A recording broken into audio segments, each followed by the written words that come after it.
ギーです。本日も動画見ていただきありがとうございます。ついに Apple の発表会がね、6月に開催決定ということで、発表されそうなことね、7つですね、こちらすべてお話ししたいと思います。まあ皆さんご存知の通りね、3月のイベントは、ありませんでした。ということで、4月のね、開催の噂も、まあまだありますが、そちらについてもね、ちょっと最後、話そうかと思います。今回はね、6月の発表会で、まあ期待できそうなこと、まあ7つの方、そちらをね、まずはお話ししていきたいかなと思います。で、こちらのチャンネルではですね、Apple 製品をはじめとするリーク情報だったり、賢い買い方ですね、ガジェットレビュー動画っていうのをね、定期的にアップしてますので、まあ、チャンネル登録していただいてですね、ぜひ最新情報を受け取ってもらえればと思います。でまた、いつもね、ご覧になっている方のまだまだ 10% しか登録されてないということなので、ぜひね、通知ベルオンにしていただいてですね、いつも見てね、くれてるんだけど、まだ登録してなかったみたいな方は、ぜひ登録していただけると嬉しいです。一番右の通知ベルもオンにしていただくと最新情報届きやすくなりますので、こちらもまだ登録者の 9% ほどですかね。なのでぜひね、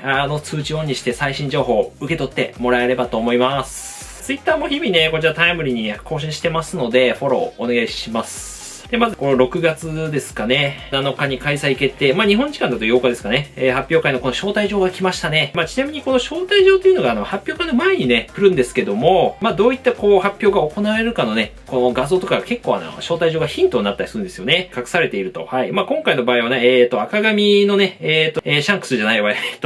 女性ですね。まあ、女性がなんかそのメガネをね、かけて MacBook を開いて見てる状態なんですけども、まあ、これはね、M1 の MacBook、これ発表された時のですね、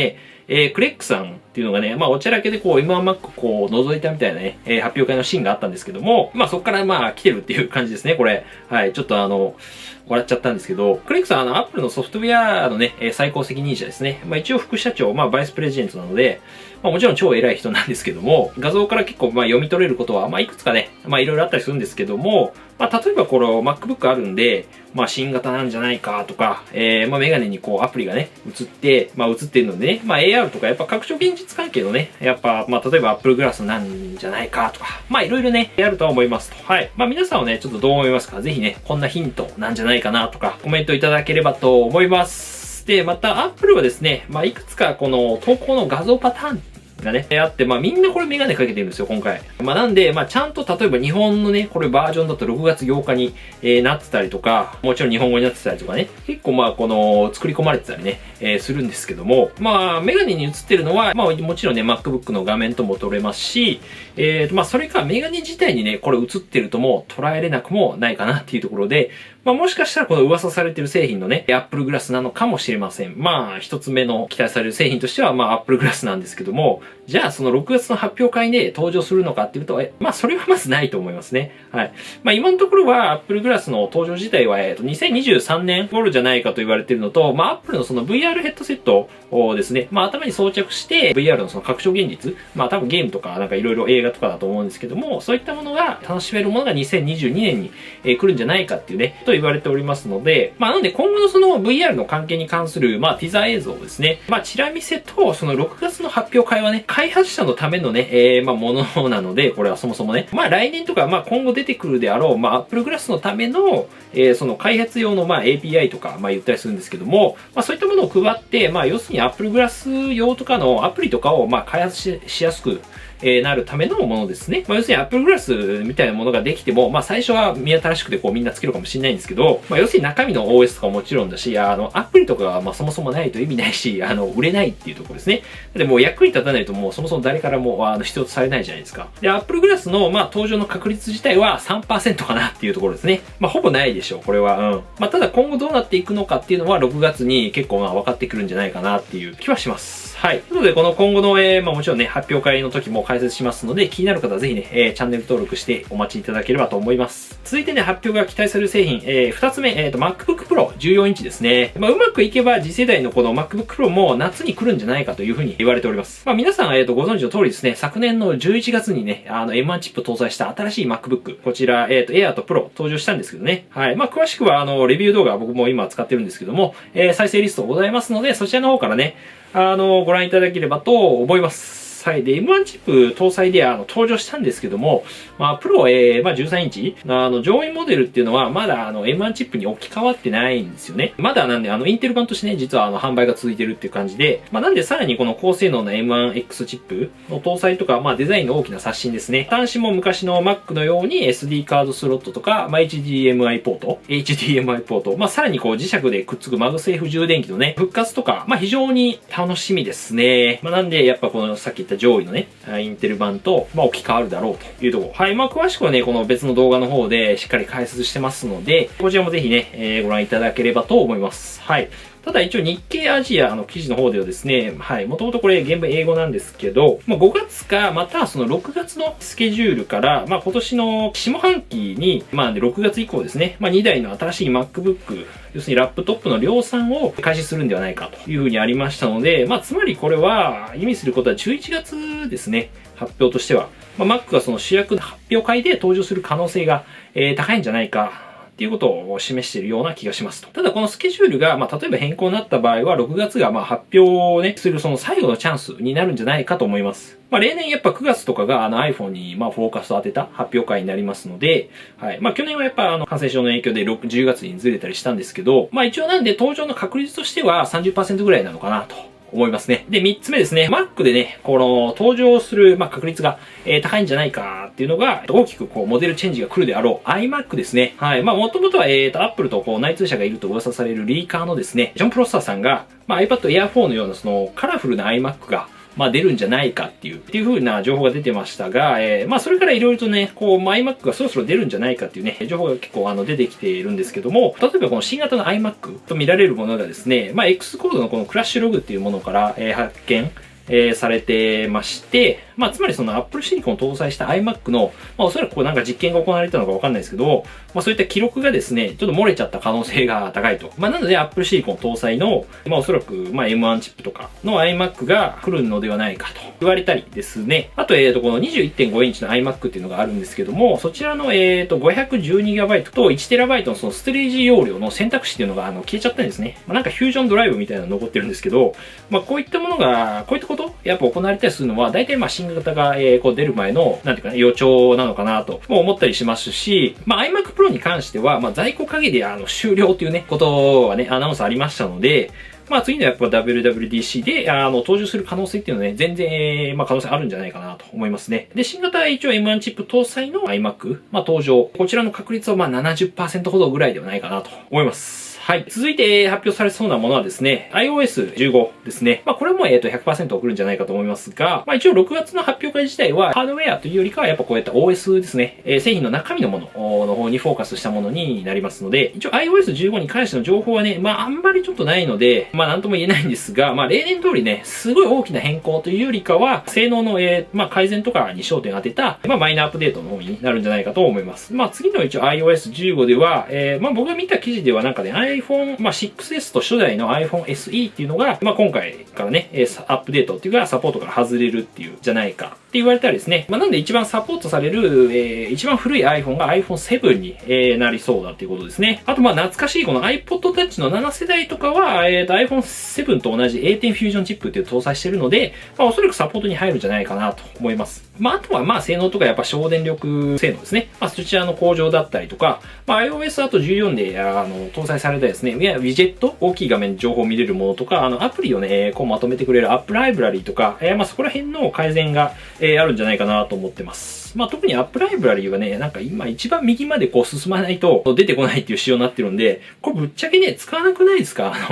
僕は全然使わないんですけど、まあ Apple もね、なんかちょっとここら辺を微妙に感じてるらしいんで、まあ例えばその上からスワイプしたらね、出てくるとか、まあなんかそういったね、仕様とかにちょっと変えてほしいのかなと思いますね。で、続いて登場するのが iPadOS の、15ですね。まあこれももちろん100%、来るとは思います。で、iOS14 のように、まあ App ライブラリとかウィジェットがね、まあ iPad の方でも使えるようになるんじゃないかなと思いますね。はい。iPadOS だとウィジェットっていうのはホーム画面になんか置けないんですよ、なぜか。まあなので iOS、まあ14とかと同じようなね、やっぱ感じになるんじゃないかと思います。まああとはサポートから外れるところで言うと iPad mini の4世代とか iPad Air 2かね、2世代、iPad の5世代とか、まあそこら辺はサポートされないんじゃないかと思われますね。理由としては、やっぱここら辺も古いチップですね。A8 とか A8X、A9 か、A9 チップとかが、使われているからっていうところで、iPhone とかと同様に A10 まではね、今回はおそらくサポートされるのかなっていうところですかね。あとは、Apple Pencil のアップデートも、あるかもしれませんね。新型、3世代の噂もあるんですが、おそらく、もしかしたらこれが出た後ぐらいに、中身のね、機能的なアップデートもあるかもっていうことで、面白いなと思ったのは、そのカラーサンプリングってね、呼ばれる機能なんですけど、要するに現実の色を、Apple Pencil でタッチして、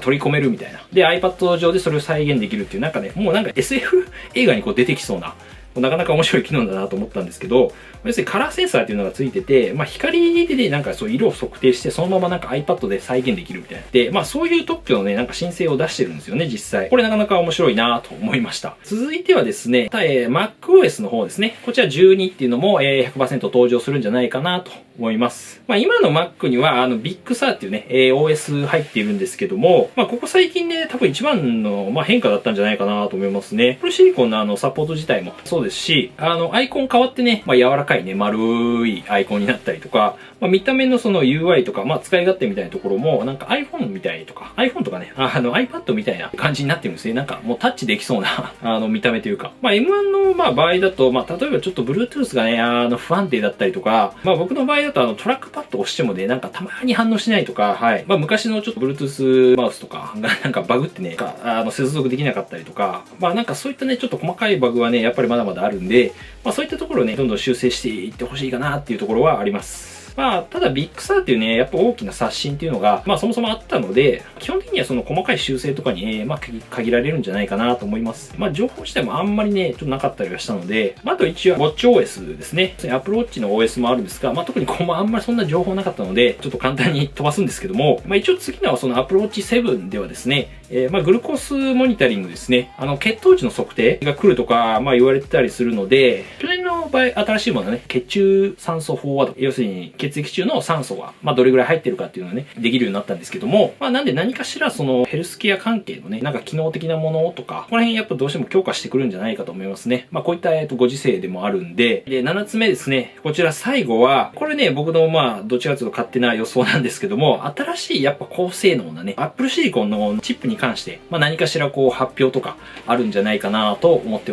おります。例えば、これ昨年の場合だと、6月のイベントなんですけども、Apple Silicon これ最後に、発表されてまして、例えば iPhone とか、iPad ベースのチップで10年ぐらいね、開発してきたみたいな、秘密の研究室みたいなところ、飛んでって、いきなり。ずっとね、10年俺は研究してきたんだ、みたいな。研究所にずっといたおじさんみたいなのがね、出てきて、いきなりね、解説が始まったんですけども、例えばその M1 チップについて、結構やっぱ業績とか上がってるんで、こういった感じで成功しましたよとか、売り上げがどれぐらいになりましたとか、おそらく多分業績を語るような時間っていうのは、何かしらあると思いますね。はい。なので M1 の対応アプリが、今こうなってて、これぐらい増えましたとか、新しくこういうのが使えるようになりましたとか、もしかしたらデモとかあるかもしれないんですけども、あとはプロ向けのアプリですね。Final Cut Pro とか、Logic Pro とかが、もしかしたらその iPad にね、対応じゃないけど、おそらく6月にはもうさすがに iPad Pro とか発表されてると思うんで、来ないのかなっていうね、一緒にちょっと出してくれないかなっ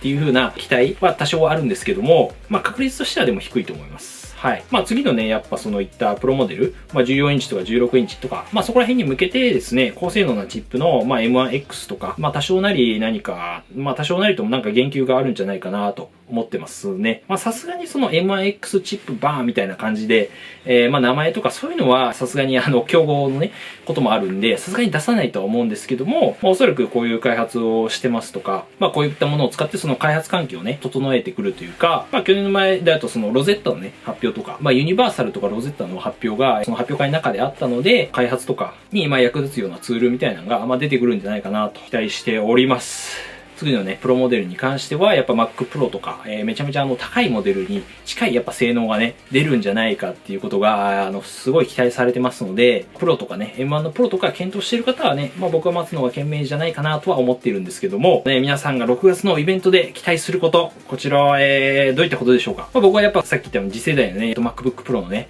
モデルだったりそのチップのことがね、すごい期待してるんですけども、ぜひね、こちら、何でもいいのでコメントいただければと思います。はい。で、また近くね、ね、やっぱその iPad Pro のリリースもね、近いと思いますので、まあ iPad 関連に関しては別の動画ね、詳しく、話してますので、そちらもね、ぜひご覧ください。はい。まあやっぱこの6月の発表会のアナウンスがやっぱ先に来たので、っていうことはおそらくプレスリリースで iPad Pro とか、いきなり、まあエアタグかもしれないですけども、そういったものでいきなり、発表されるっていうね、確率が非常にこう高まったかなと。まあ6月のイベントいきなり来たんで、順番的にはやっぱりね、その4月とか5月のイベントのね、発表が先、まあもし発表があるならその発表先にしてから、まあ6月のね、イベントとか話すと思うんで、こうやって結構先のことをね、リリースしたってことは、プレスリリースの可能性が高いっていうことじゃないかっていうことですね。以上になるんですけども、こちらの動画少しでも役に立ったなと思った方はですね、ぜひチャンネル登録、グッドボタン、コメントお願いいたします。はい。通知ベルも押してくださいね。はい。ということで、また次回の動画で、また次の動画でお会いできることを楽しみにしております。良い一日お過ごしください。バイバイ。